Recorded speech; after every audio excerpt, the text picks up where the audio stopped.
युवा ऊर्जा से भरे हुए भाई राममोहन नायडू जी, चंद्रशेखर पेम्मसानी जी, भूपति राजू श्रीनिवास वर्मा जी, राज्य सरकार के मंत्री भाई नारा लोकेश जी, उपस्थित अन्य जनप्रतिनिधिगण, देवी और सज्जनों, अंदरिकी नमस्कारम। ఆంధ్రప్రదేశ్ గవర్నర్ అబ్దుల్ నజీర్ గారికి, గోవా గవర్నర్ అశోక్ గజపతి రాజు గారికి, మన ముఖ్యమంత్రి వర్యులు చంద్రబాబు నాయుడు గారికి, ఉప ముఖ్యమంత్రి సోదరులు పవన్ కళ్యాణ్ గారికి, మంత్రివర్గంలో నా సహచరులు రామ్మోహన్ నాయుడు గారికి, చంద్రశేఖర్ పెమ్మసాని గారికి, భూపతి రాజు శ్రీనివాస్ వర్మ గారికి, రాష్ట్ర ప్రభుత్వంలో మంత్రివర్యులు నారా లోకేష్ గారికి, ఇక్కడికి విచ్చేసిన ఇతర ప్రజాప్రతినిధులకు, నా సోదర సోదరీమణులకు అందరికీ కూడా నమస్కారం। साथियों, आज का दिन आंध्र प्रदेश के विकास के लिए, स्वर्ण आंध्र के विजन के लिए ये बहुत अहम है। मुझे आज बहुत शुभ अवसर पर एक शुभ मास में उत्तर आंध्र की इस पवित्र भूमि पर आने का सौभाग्य मिला है। मैं सबसे पहले भगवान श्री वराह लक्ष्मी नरसिंह स्वामी के चरणों में प्रणाम करता हूं। मैं श्री कुर्मनाथ स्वामी और मां पोंडितल्ली अम्मवारू को नमन करता हूं। మిత్రులారా, ఈ రోజు ఆంధ్రప్రదేశ్ అభివృద్ధికి స్వర్ణాంధ్ర విజన్ కు ఎంతో కీలకమైన రోజు। ఈ శుభ సందర్భంగా, ఈ పవిత్రమైన మాసంలో, ఈ పవిత్రమైన ఉత్తరాంధ్ర భూమికి రావడం నాకెంతో సౌభాగ్యంగా భావిస్తున్నాను। ముందుగా శ్రీ వరాహ లక్ష్మీ నరసింహస్వామి వారి పవిత్రమైన పాదాలకు నా నమస్కారాలు అర్పిస్తున్నాను। అలాగే కూర్మనాథ స్వామి వారికి, అమ్మ పైడితల్లి అమ్మవారికి నమస్కరిస్తున్నాను। साथियों, आज यहां करीब 18,000 करोड़ रुपीस की विकास परियोजनाओं का शुभारंभ, लोकार्पण और शिलान्यास हुआ है। एयरपोर्ट के साथ साथ ये प्रोजेक्ट आंध्र की रोड कनेक्टिविटी से भी जुड़े हैं। इनमें एनर्जी सिक्योरिटी से जुड़े प्रोजेक्ट भी हैं।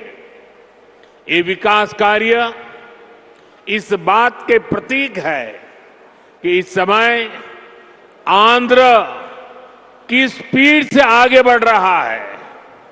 मैं आप सभी को इन प्रोजेक्ट्स की बहुत बहुत शुभकामनाएं देता हूं। మిత్రులారా, ఈ రోజు దాదాపు 18,000 కోట్ల రూపాయలు విలువైన అభివృద్ధి ప్రాజెక్టులు ప్రారంభోత్సవం మరియు శంకుస్థాపన చేసుకుంటున్నాం। ఎయిర్పోర్ట్తో పాటు ఈ ప్రాజెక్టులు ఆంధ్రప్రదేశ్లో రోడ్ కనెక్టివిటీని కూడా మరింత బలోపేతం చేస్తాయి। వీటిలో ఎనర్జీ సెక్యూరిటీకి సంబంధించిన ప్రాజెక్టులు కూడా ఉన్నాయి। ఈ ప్రాజెక్టులు ఆంధ్రప్రదేశ్కు ఎంత వేగంగా ముందుకు తీసుకొని వెళ్తున్నాయనడానికి ఒక నిదర్శనం। ఈ ప్రాజెక్టుల కోసం మీ అందరికీ నా హృదయపూర్వకమైనటువంటి శుభాకాంక్షలు।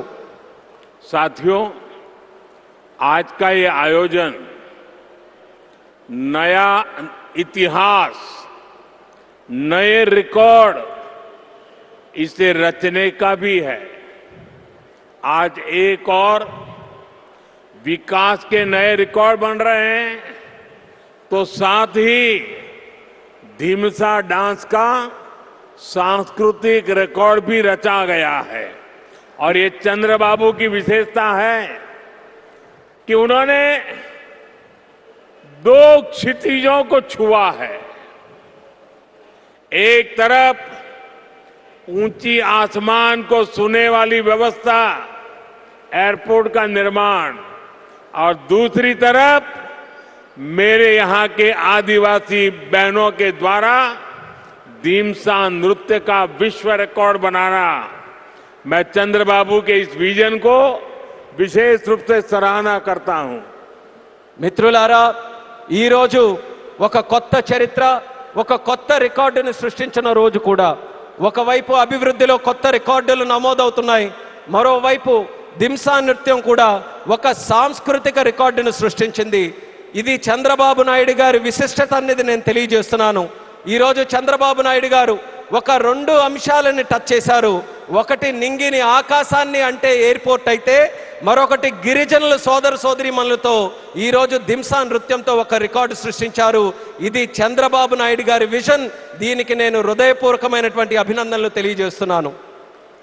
13,000 से ज्यादा आदिवासी बहनों और बेटियों की प्रस्तुति, उनका उत्साह, उनका अनुशासन और आदिवासी संस्कृति का गौरव, यह दृश्य वाकई अद्भुत था.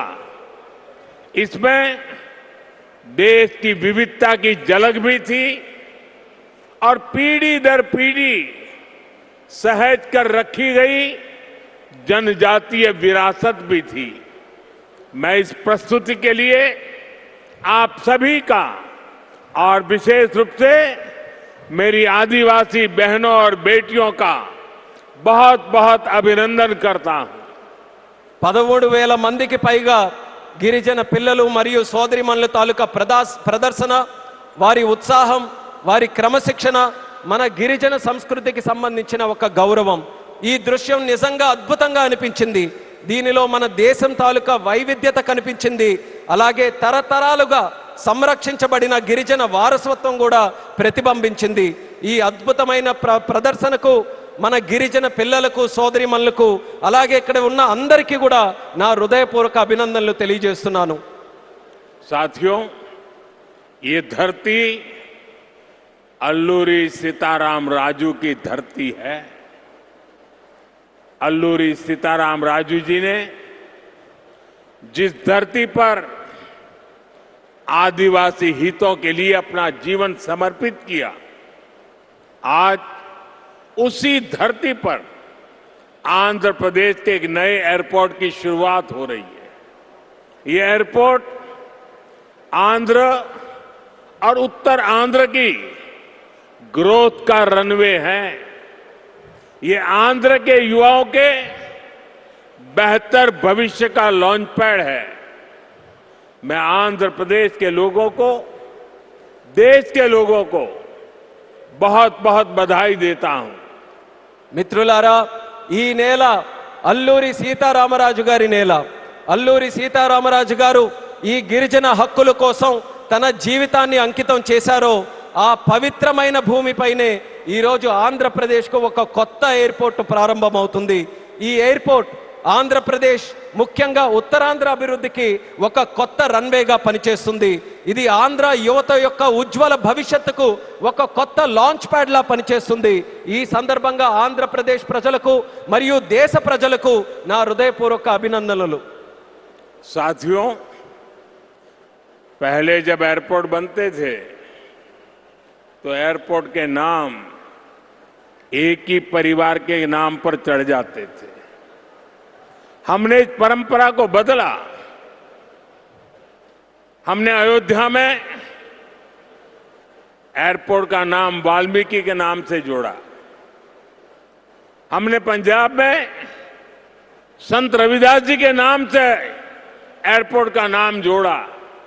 और साथियों, केंद्र की एनडीए सरकार ने निर्णय किया है कि इस नए एयरपोर्ट का नाम श्री अल्लूरी सीताराम राजू के नाम पर होगा. आंध्र प्रदेश का जो भी नागरिक इस एयरपोर्ट से यात्रा करेगा, देश और दुनिया का जो भी नागरिक इस एयरपोर्ट से यात्रा करेगा, उसे अल्लूरी सीताराम राजू जी के नाम से जन सेवा और राष्ट्र सेवा की प्रेरणा मिलेगी. మిత్రులారా, ఒక గతాన్ని మళ్ళీ గుర్తు చేసుకుందాం. ఒక సందర్భంలో భారతదేశంలో ఏ ఎయిర్పోర్ట్ నిర్మించినా ఒక్క కుటుంబం తాలూకా పేర్లే దానికి పెట్టేవారు. ఆ చరిత్రని మళ్ళీ ఎన్డీఏ ప్రభుత్వం తిరగరాసింది. అయోధ్యలో ఎయిర్పోర్ట్ ప్రారంభిస్తే దానికి వాల్మీకి గారి పేరు పెట్టాం. అలాగే పంజాబ్లో సంత్ రవిదాస్ గారి పేరుతోని ఎయిర్పోర్ట్ ని ప్రారంభించాం. అలాగే ఈ కేంద్ర ప్రభుత్వంలో ఎన్డీఏ కూటమి ఒక ముఖ్యమైన నిర్ణయం తీసుకుంది. ఈ కొత్త ఎయిర్పోర్ట్ కి అల్లూరి సీతారామరాజు గారి పేరు పెట్టాలనే నిర్ణయం తీసుకుంది.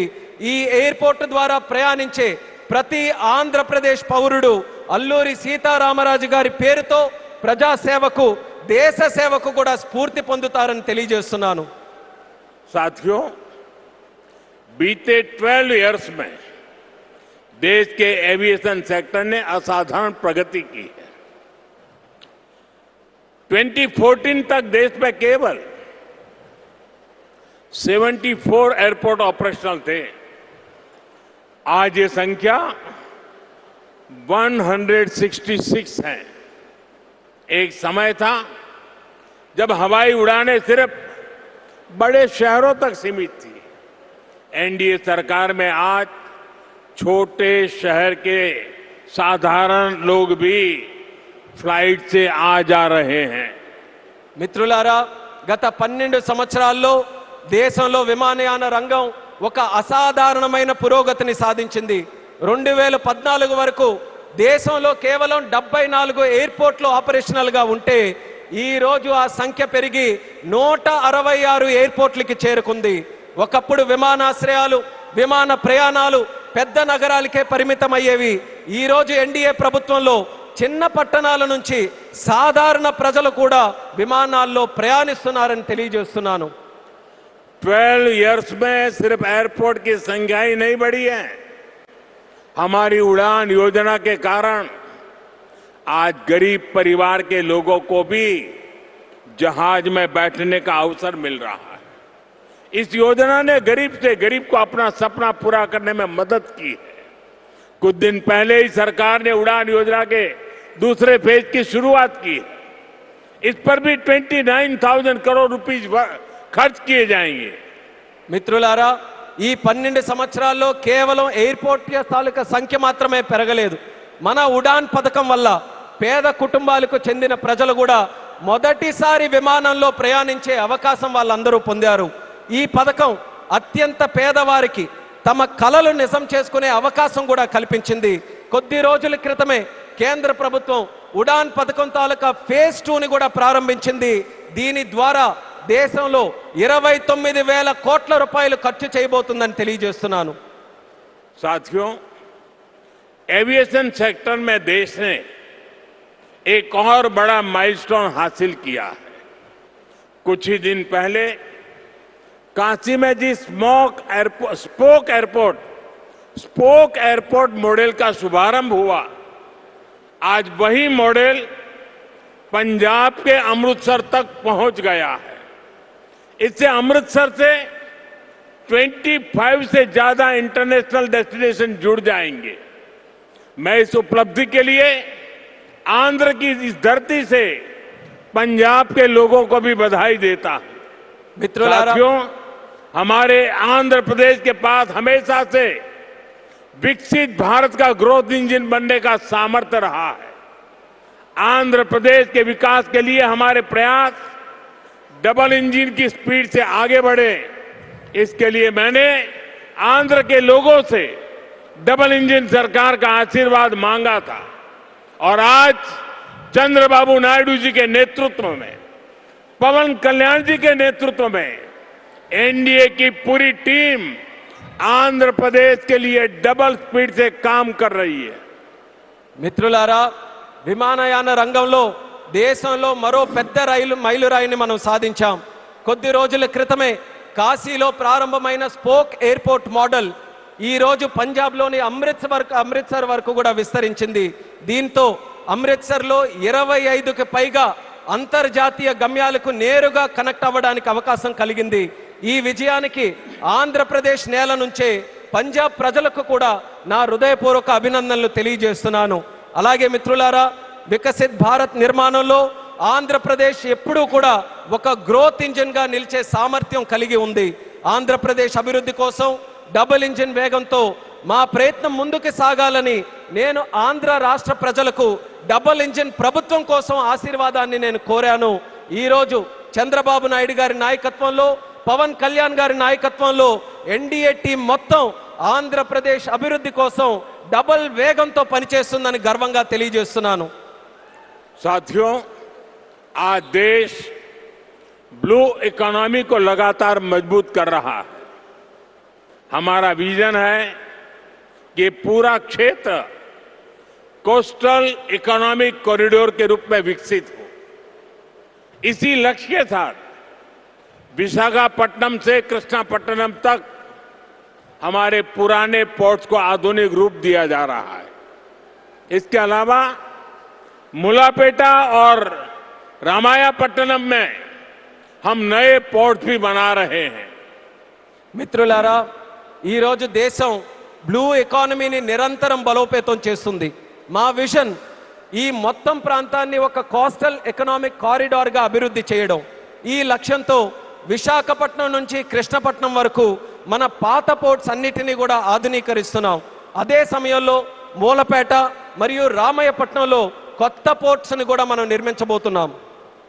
साथियों, पोर्ट डेवलपमेंट के साथ साथ पूरे आंध्र में हाईवे और एक्सप्रेसवे का नेटवर्क तैयार हो रहा है। विशाखापट्टनम रायपुर एक्सप्रेसवे जैसे प्रोजेक्ट इस पूरे क्षेत्र को रफ्तार दे रहे हैं. మిత్రులారా, పోర్టుల అభివృద్ధితో పాటు ఆంధ్రప్రదేశ్ మొత్తం హైవేస్ ఎక్స్ప్రెస్వేస్ నెట్వర్క్ ని విస్తృతంగా పెంచుకుంటూ పోతుంది.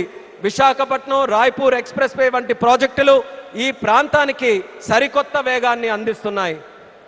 साथियों, ये पूरा रीजन देश के बड़े औद्योगिक केंद्रों से आसानी से जुड़े, इसके लिए आज आंध्र प्रदेश में करीब 1 लाख करोड़ रुपीस की रेलवे परियोजनाओं पर काम चल रहा है.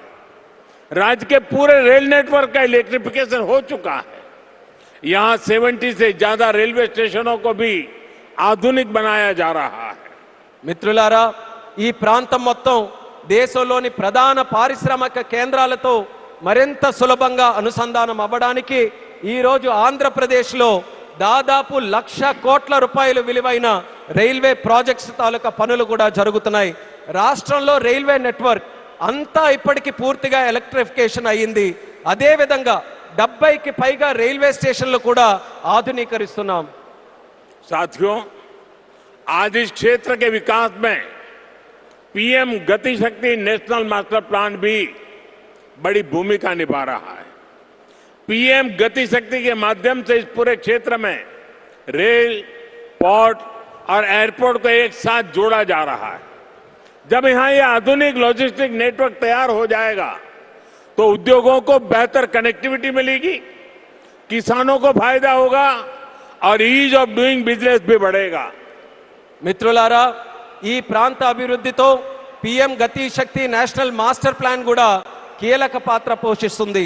పిఎం గతి శక్తి ద్వారా రైల్ కానీ పోర్టు కానీ ఎయిర్పోర్ట్లు కానీ ఒక సమగ్ర నెట్వర్క్గా అనుసంధానం చేస్తున్నాం. ఈ ఆధునిక లాజిస్టిక్స్ నెట్వర్క్ పూర్తయిన తర్వాత పరిశ్రమలకు మరింత మెరుగైన కనెక్టివిటీ లభిస్తుంది, రైతులకి ప్రయోజనం చేకూరుతుంది, అలాగే ఈజ్ ఆఫ్ డూయింగ్ బిజినెస్ కి కూడా మరింత పెరుగుతుంది. साथियों, आंध्र प्रदेश हमेशा भविष्य की सोच रखने वाला प्रदेश रहा है. सॉफ्टवेयर, आईटी और टेक सेक्टर में आंध्र के युवाओं ने पूरी दुनिया में अपना डंका बजाया है और इसलिए सरकार यहां के टैलेंट को आंध्र प्रदेश की डेवलपमेंट पावर से जोड़ना चाहती है. మిత్రులారా, ఆంధ్రప్రదేశ్ ఎప్పటి నుంచో భవిష్యత్తును దృష్టిలో పెట్టుకొని ముందుకు సాగే రాష్ట్రం. సాఫ్ట్వేర్ కానీ ఐటీ కానీ టెక్ రంగాల్లో కానీ ఆంధ్రప్రదేశ్ యువత ప్రపంచవ్యాప్తంగా తన ప్రతిభను చాటుకున్నారు. అందుకే ఇక్కడ యువత తాలూకా ప్రతిభను ఆంధ్రప్రదేశ్ తాలూకా అభివృద్ధి శక్తితో అనుసంధానం చేయాలని ప్రభుత్వం కోరుకుంటుంది. हमारे टैलेंटेड युवाओं की प्रतिभा का लाभ आंध्र प्रदेश और देश को ज्यादा से ज्यादा मिले, ये बहुत आवश्यक है. इसके लिए हमारा फोकस अब सेमीकंडक्टर जैसी फ्यूचरिस्टिक टेक इंडस्ट्री पर है. विशाखापट्टनम में नए सेमीकंडक्टर प्लांट का शिलान्यास इसी दिशा में एक बहुत बड़ा कदम है. మన ప్రతిభావంతులైన యువత సామర్థ్యం ఆంధ్రప్రదేశ్కే కాకుండా దేశానికి మరింత ఉపయోగపడాలి. అందుకే ఇప్పుడు మా దృష్టి సెమీ కండక్టర్ వంటి ఫ్యూచరిస్టిక్ టెక్ ఇండస్ట్రీస్ పై ఉంది. విశాఖపట్నంలో కొత్త సెమీ కండక్టర్ ప్లాంట్ తాలూకా శంకుస్థాపన ఆ దిశగా ఒక గొప్ప అడుగుగా నేను భావిస్తున్నాను. चंद्रबाबू के नेतृत्व में हमारा आंध्र अब सॉफ्टवेयर के साथ साथ मैन्युफैक्चरिंग का भी हब बनेगा. इससे आंध्र में फ्यूचरिस्टिक जॉब्स तैयार होगी. टेक इंडस्ट्रीज के लिए नया वातावरण तैयार होगा. చంద్రబాబు నాయుడు గారి నేతృత్వంలో ఇకపై మన ఆంధ్రప్రదేశ్ సాఫ్ట్వేర్ హబ్ మాత్రమే కాదు, మ్యానుఫ్యాక్చరింగ్ హబ్ గా కూడా ఎదగబోతుంది. దీంతో ఆంధ్రప్రదేశ్లో ఫ్యూచరిస్టిక్ జాబ్స్ సృష్టించబడతాయి. టెక్ ఇండస్ట్రీస్ కు అనుకూలమైన ఒక కొత్త ఈకో సిస్టమ్ కూడా ఇక్కడ ఏర్పడుతుంది. साथियों, वर्ल्ड इकोनॉमी में कहीं पर किसी भी ग्रोथ सेंटर का निर्माण सिर्फ एक फैक्ट्री से नहीं हो सकता. उसके लिए एक पूरे इकोसिस्टम की जरूरत होती है. आज आंध्र प्रदेश में हम ग्रोथ का वही इकोसिस्टम तैयार कर रहे हैं. चंद्रबाबू नायडू जी व्यक्तिगत स्तर पर दिन रात मेहनत करते हैं. इसी का परिणाम है आज दुनिया की कई बड़ी बड़ी कंपनियां यहां निवेश करने के लिए आना चाहती हैं. మిత్రులారా, ప్రపంచ ఆర్థిక వ్యవస్థలో ఏ గ్రోత్ సెంటర్ అయినా ఒక్క ఫ్యాక్టరీతో నిర్మించబడదు. దానికోసం ఒక పూర్తి ఈకో సిస్టమ్ని మనం ఏర్పాటు చేయాలి. ఈరోజు ఆంధ్రప్రదేశ్లో మనం అలాంటి గ్రోత్ ఈకో సిస్టమ్ని నిర్మించబోతున్నాం. మన ముఖ్యమంత్రి చంద్రబాబు నాయుడు గారు వ్యక్తిగతంగా రాత్రి పగలు రాష్ట్రం కోసం కష్టపడుతున్నారు. దాని ఫలితంగానే ఈరోజు ప్రపంచంలో ఉన్నటువంటి ప్రముఖ కంపెనీలు ఇక్కడ పెట్టుబడులు పెట్టడానికి ఎంతో ఆసక్తి చూపిస్తున్నాయి. साथियों, यहां सेमीकंडक्टर के साथ साथ एआई इंफ्रा और डेटा सेंटर पर भी काम हो रहा है. गूगल ने भी यहां $15 बिलियन के एआई और क्लाउड इंफ्रास्ट्रक्चर कैंपस की घोषणा की है. और भी कई ग्लोबल कंपनी यहां नई संभावनाएं देख रही हैं. इसका बहुत बड़ा फायदा आंध्र प्रदेश के साथ साथ देश के यूथ को हो रहा है. మిత్రులారా, ఇక్కడ సెమీ కండక్టర్తో పాటు ఏఐ ఇన్ఫ్రాస్ట్రక్చర్, డేటా సెంటర్స్ రంగాల్లో కూడా వేగంగా పనులు జరుగుతున్నాయి. గూగుల్ కూడా ఇక్కడ $15 బిలియన్ విలువైన ఏఐ మరియు క్లౌడ్ ఇన్ఫ్రాస్ట్రక్చర్ క్యాంపస్ ని ఏర్పాటు చేయబోతుంది. ఇంకా అనేక అంతర్జాతీయ కంపెనీలు కూడా ఇక్కడ కొత్త పెట్టుబడులకు అవకాశాలు చూస్తున్నాయి. దీనివల్ల ఆంధ్రప్రదేశ్ యువత కాకుండా దేశ యువతకు కూడా ఒక్క గొప్ప ప్రయోజనం కలగబోతుంది. साथियों, आंध्र की इंडस्ट्रियल ग्रोथ स्टोरी केवल डिजिटल टैग तक से ही सीमित नहीं है. नकापल्ली में केंद्र सरकार बड़े फार्मा पार्क के लिए भी सहयोग दे रही है. इससे आंध्र प्रदेश देश के एक बड़े फार्मा हब के रूप में भी विकसित होगा. మిత్రులారా, ఆంధ్రప్రదేశ్ ఇండస్ట్రియల్ గ్రోత్ స్టోరీ కాకుండా డిజిటల్ టెక్ వరకే పరిమితం కాకుండా నక్కపల్లిలో కేంద్ర ప్రభుత్వం యొక్క భారీ ఫార్మా పార్క్ ఏర్పాటుకి కూడా సహకరిస్తుంది. దీంతో ఆంధ్రప్రదేశ్ దేశంలోనే ఒక ప్రముఖ ఫార్మా హబ్ గా ఎదగబోతుందని తెలియజేస్తున్నాను. ग्रीन एनर्जी की फील्ड में भी अकेले रायलसीमा क्षेत्र में 5 लाख करोड़ रुपए से ज्यादा का इन्वेस्टमेंट हुआ है. मैं आज आंध्र प्रदेश के आप सभी लोगों को फिर विश्वास दिलाता हूं, हमारी सरकार ऐसी हर संभावनाओं को साकार करने के लिए दिन रात ये डबल इंजन सरकार काम करती रहेगी. గ్రీన్ ఎనర్జీ రంగంలో కూడా ఒక్క రాయలసీమ ప్రాంతంలోనే 5 లక్షల కోట్ల రూపాయలకి పైగా పెట్టుబడులు వచ్చాయి. ఈరోజు ఆంధ్రప్రదేశ్ ప్రజలందరికీ నేను మరోసారి హామీ ఇస్తున్నాను, ఇలాంటి ప్రతి అవకాశాన్ని నిజం చేయడానికి, ఆ కలని సాకారం చేయడానికి మా ప్రభుత్వం, ఈ డబుల్ ఇంజిన్ ప్రభుత్వం రాత్రి ప్రగలు కృషి చేస్తూనే ఉంటుందని తెలియజేస్తున్నాను.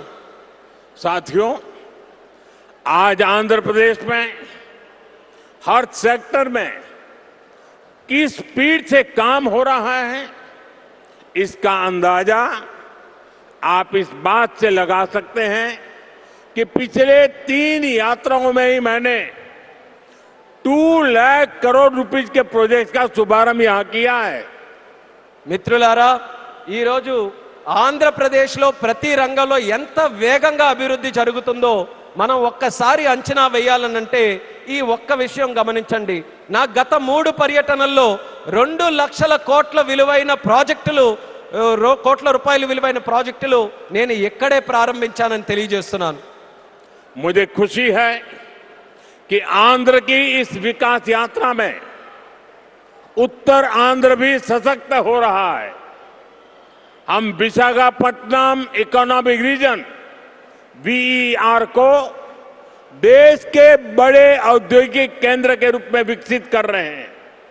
हमारा लक्ष्य है वीईआर एशिया का प्रमुख इकोनॉमिक हब बने। ये एयरपोर्ट से लेकर सेमीकंडक्टर यूनिट तक इसी मिशन का हिस्सा है। ఈ అభివృద్ధి ప్రయాణంలో ఉత్తరాంధ్ర కూడా మరింత బలోపేతం అవుతున్నందుకు నాకెంతో ఆనందంగా ఉంది. మనం విశాఖపట్నం ఎకనామిక్ రీజన్ను దేశంలో ప్రధాన పారిశ్రామిక కేంద్రంగా అభివృద్ధి మనం చేస్తున్నాం. మన లక్ష్యం వీఆర్ను ఆసియా ఖండంలోనే ఒక ప్రముఖ ఎకనామిక్ హబ్గా తీర్చిదిద్దడం. దీనికి ఎయిర్పోర్ట్ నుంచి సెమీ కండక్టర్ యూనిట్ వరకు జరుగుతున్న ప్రతి కార్యక్రమం ఆ లక్ష్యంలో భాగమే అనేది కూడా నేను తెలియజేస్తున్నాను. साथियों, हमारी सरकार का मंत्र है इन्वेस्टमेंट से एम्प्लॉयमेंट। इसलिए सरकार ने अपनी तरफ से भी इन्वेस्टमेंट बढ़ाया है और हम प्राइवेट सेक्टर को भी इन्वेस्टमेंट के लिए प्रेरित कर रहे हैं।